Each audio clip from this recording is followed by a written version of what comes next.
네, 우리 자화합들 한번 인사하겠습니다. 오늘 또 주님이 잘해주십니다.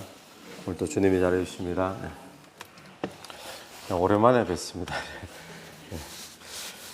오늘 이 히브리서의 초점과 주제는 뭔가 하면 예수 그리스도가 초점입니다. 사진을 찍는다면 그런 거 있잖아요. 뭐 주변의 사람들 전부 다 그냥 좀 어리석은 그런 인상을 짓고 한 사람 돋보이게 하기 위해 가지고 그런 것처럼 사진 전체의 주인공이 예수 그리스도.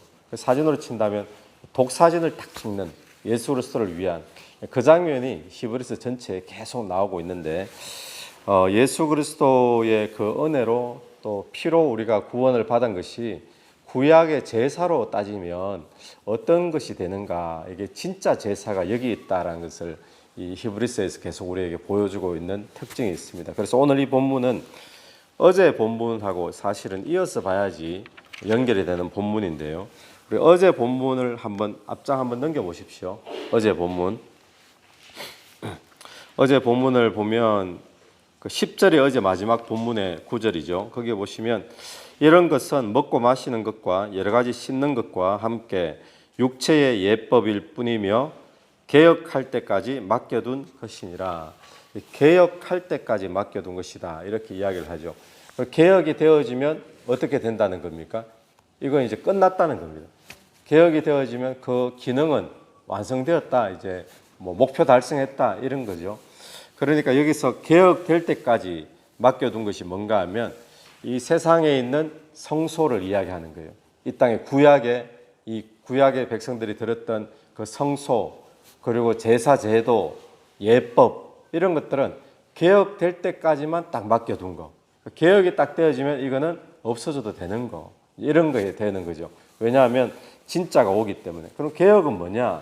개혁이 어떻게 일어났느냐? 그게 이제 오늘 본문입니다. 오늘 본문에 들어오면 개혁될 때까지 그랬는데, 개혁이 어떻게 일어나느냐? 개혁이 첫 번째는 더 크고 온전한 장막. 세상의 장막은 개혁될 때까지인데, 근데 개혁이 되어지면 진짜 크고 온전한 장막이 세워진다는 거죠. 이게 진짜 성소를 이야기하는 거예요. 이 땅에 세워진 모세가 받은 그 성소와 그 장막, 그 지성소, 그걸 말하는 것이 아니라 그거는 개혁될 때까지. 개혁이 되어지면 거기 오늘 11절 말씀이죠. 11절에 보면 그리스도께서는 장래 좋은 일에 대제사장으로 오사 손으로 짓지 아니한 것 곧 이 창조에 속하지 아니한 더 크고 온전한 장막으로 말미암아. 더 크고 온전한 장막, 참성소, 하늘 성소를 이야기하고, 또 개혁이 되어지면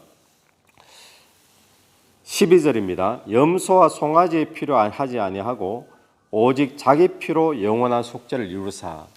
개혁은 뭐냐 하면 염소와 송아지의 피는 개혁될 때까지 그렇게 맡겨둔 거고, 진짜는 그럼 뭐냐 하면 자기 피로, 그리스도의 피로 제물되고 제사 지내는 거, 그게 진짜 개혁이라는 거죠. 그러고 나면 그 뒤에 15절 말씀 보시면 이로 말미암아 그는 새 언약의 중보자시니, 그러죠. 새 언약. 그 새 언약이 개혁되는 언약이라는 겁니다. 첫 언약 말고. 그래서 구약의 제사법이나 제물이나 성소나 이런 거를 우리 히브리서 앞쪽에서 뭐라고 표현을 했는가 하면 모형과 그림자다. 기억나시죠? 모형과 그림자다. 이게 왜 모형인가? 그럼 무슨 모형인가? 금방 우리 읽었던 어제 본문에 개혁될 때까지 맡겨둔 것, 그게 모형이라는 거예요. 그래서 그게 그림자라는 거예요. 그러면 모형이고 그림자라면 그 모형에 실체가 있을 거 아니에요. 본체, 오리지널. 그림자면 어떤 것의 그림자니까 그 그림자의 실체가 있을 거 아니에요. 그럼 실체가 뭐냐? 본체가 뭐냐?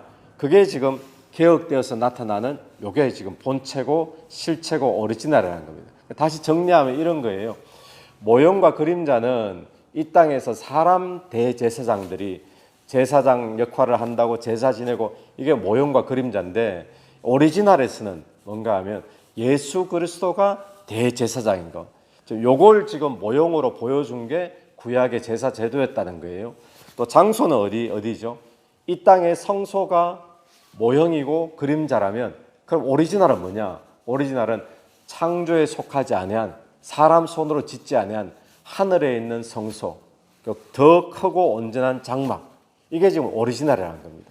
그럼 재물은 모형과 그림자는 염소와 송아지의 피가 모형과 그림자의 제사의 제물이었는데, 그럼 진짜 본체는 뭐죠?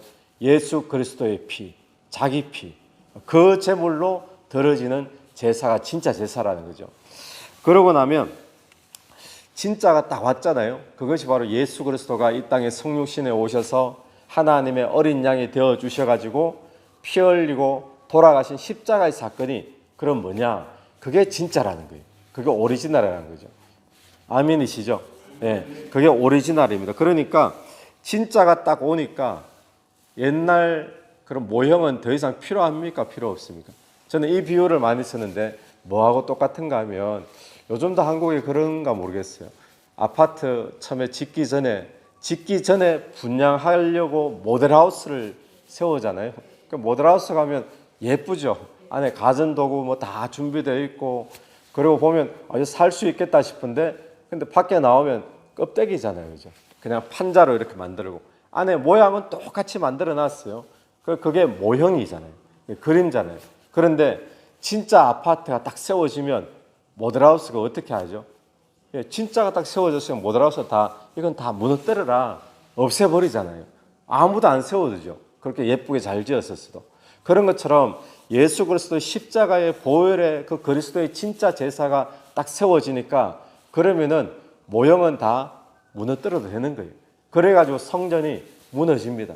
성전이 다 무너졌는데 하나님이 성전 그 속에 진짜로 거하면 그 성전 무너져도 빨리빨리 다시 세워야 되잖아요. 그런데 오늘날까지 지금 성전이 안 세워져 있죠. 왜냐하면 진짜 성전이 세워졌거든요. 진짜 하나님의 제사가 오리지널에서 이루어지고 있거든요. 아멘이시죠? 그런데 지금 유대인들은 지금도 그 이스라엘 예루살렘 땅에다가 그 무너졌던 그 성전을 다시 세우려고 지금도 뭐 작전 짜고 있다 그러고 뭐 도모를 하고 있다 그러죠. 그 무슨 이야기하고 똑같은가 하면 진짜가 세워졌는데 또 옛날 저 자리가 모델하우스 자리인데 저거 세워야 되는데 애쓰는 거하고 똑같은 거예요. 그러니까 오늘 우리는 그거 붙잡는 시대는 끝났고 진짜가 와 있는 시대이기 때문에 우리가 드려야 될 제사는 어떤 제사냐, 우리는 어떤 제사를 붙잡아야 되는가 하면 다시 구약 속에 들어가서 염소와 송아지의 제사를 붙잡는 게 아니라 이거는 모델하우스니까 모형이고 그림자니까 지나가 버렸어요. 그럼 우리는 진짜가 와 있다는 거예요. 히브리서 기자가 이 히브리서 읽는 독자들에게 우리에게 있는 진짜 제사, 이게 뭐냐? 그 제사는 그리스도가 대제사장이 되어 주셔서, 그 장소는 이 땅의 성소가 아니라 하늘 성소에 손으로 짓지 아니한 진짜 하나님의 성소에서, 그럼 피는, 제물은 자기 자신이 친히 피가 되고 제물이 되어 주신 그 제사. 그러니까 그리스도의 피가 흘려진 제사인데 염소와 송아지의 피 흘린 제사하고 비교가 되겠느냐라는 거예요. 그래서 그 이야기가 14절 보십시오. 14절. 13절은 13절에서는 염소, 황소의 피와 암송아지의 제물을 부정한 자에게 뿌려 그 육체를 정결하게 하여 거룩하게 하거든. 염소, 송아지, 짐승의 피도 그렇게 거룩하게 한다는데 14절 하물며 영원하신 성령으로 말미암아 흠없는 자기를 하나님께 드린 그리스도의 피가 어찌 너희 양심을 죽은 행실에서 깨끗하게 하고 살아계신 하나님을 섬기게 하지 못하겠느냐. 그리스도의 피가 우리를 깨끗게 하는 줄로 믿습니다. 또 그리스도의 피가 하나님을 잘 섬길 수 있도록 하는 줄로 믿습니다.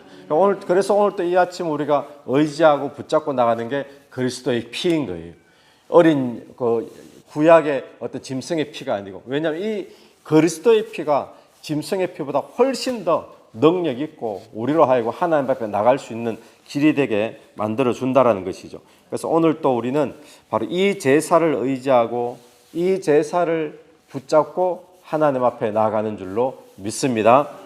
그런데 거기 보면 이런 표현이 있어요. 15절에 이로 말미암아 그는, 그리스도죠. 그는 새 언약의 중보자시니. 새 언약의 중보는 무슨 역할입니까? 누구와 누구 사이의 중보잖아요. 그러니까 새 언약의 중보는 하나님과 사람 사이의 중보예요. 근데 첫 언약에서는 하나님과 사람 사이에 중보가 되어서 언약을 받은 사람이 누구였습니까? 예, 첫 언약에서는 모세였죠. 모세. 그러니까 모세가 율법을 받아왔잖아요. 그런데 이 모세가 중보 역할을 했는데 새 언약에서는 누가 그런 중보 역할을 하느냐?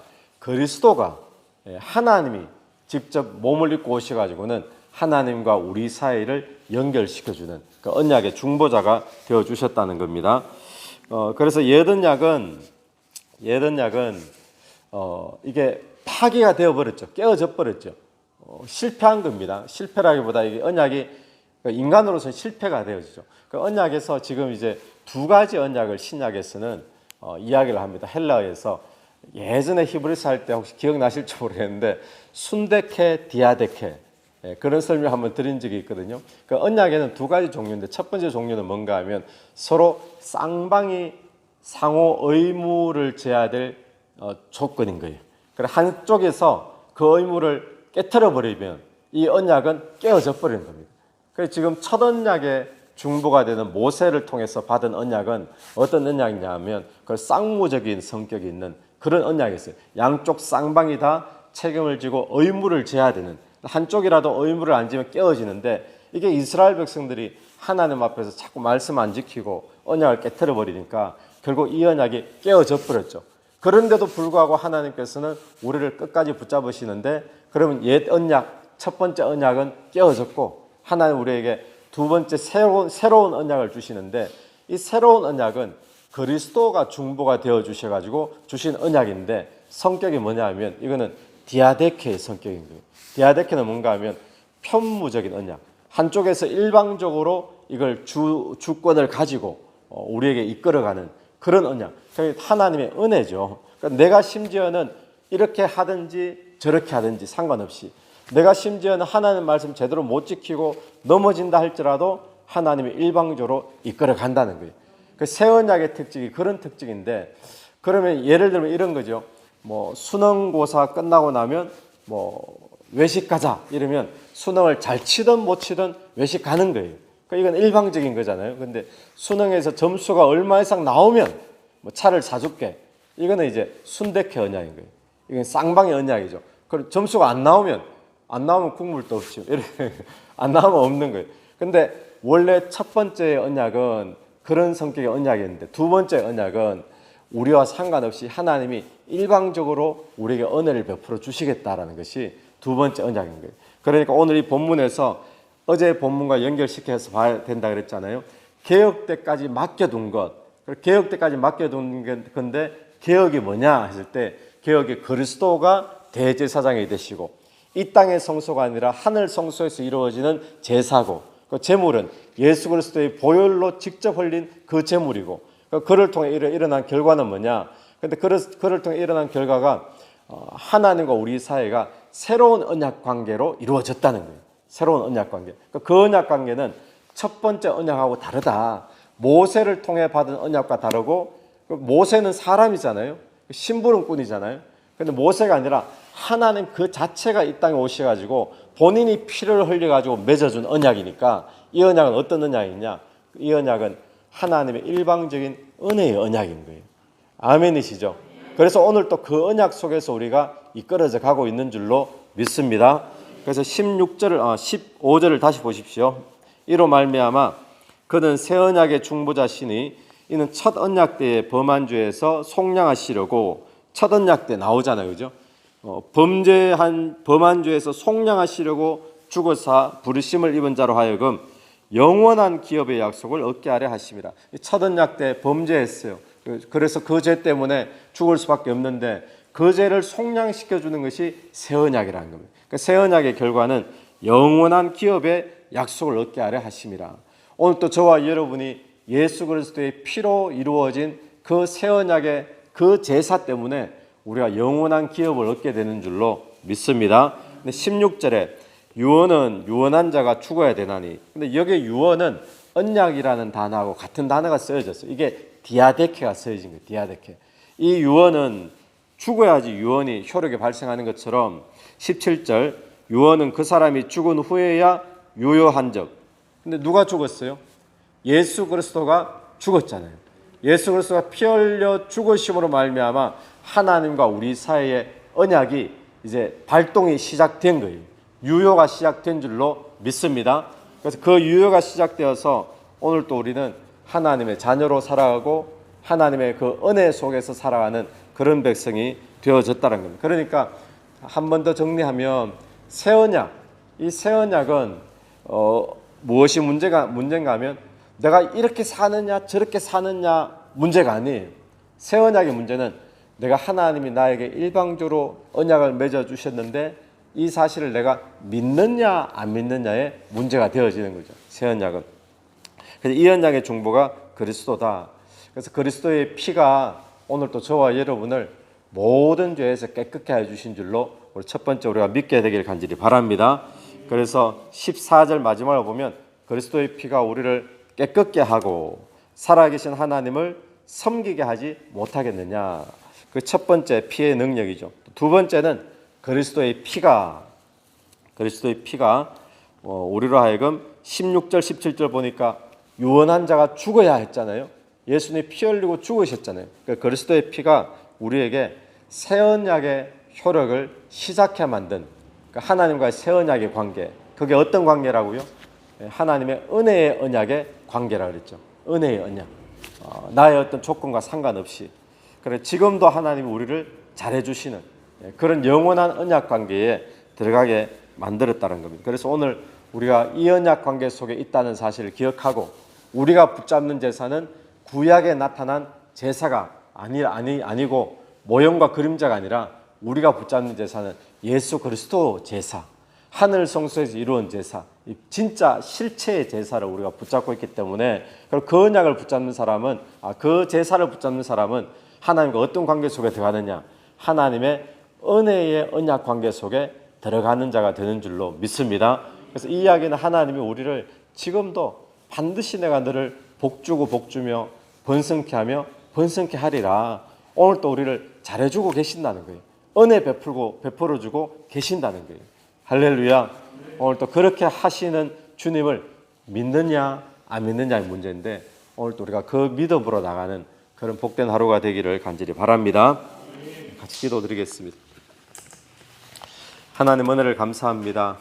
참으로 부족하고 보잘것없는 저희들을 부르셔서 예수 그리스도 또 참 제사 또 참 성소에서 예수 그리스도의 피로 우리의 모든 죄를 속하시고 하나님을 섬기게 하심을 감사를 드립니다. 주님 또한 우리에게 새 언약의 관계 속에 들어가게 하심을 감사를 드립니다. 오늘 또 하나님의 일방적인 은혜를 누리며 그 하나님이 베풀어 주시는 일방적인 인도하심과 은혜를 믿으며 살 수 있는 하루 될 수 있도록 도와주시옵소서. 이 새벽에도 기도드리며 나갈 때 기도 속에 성령께서 역사해 주시기를 원하오며 예수님 이름으로 기도드립니다. 아멘. 오늘 또 예수 이름으로 승리하시는 하루 되길 바랍니다. 네.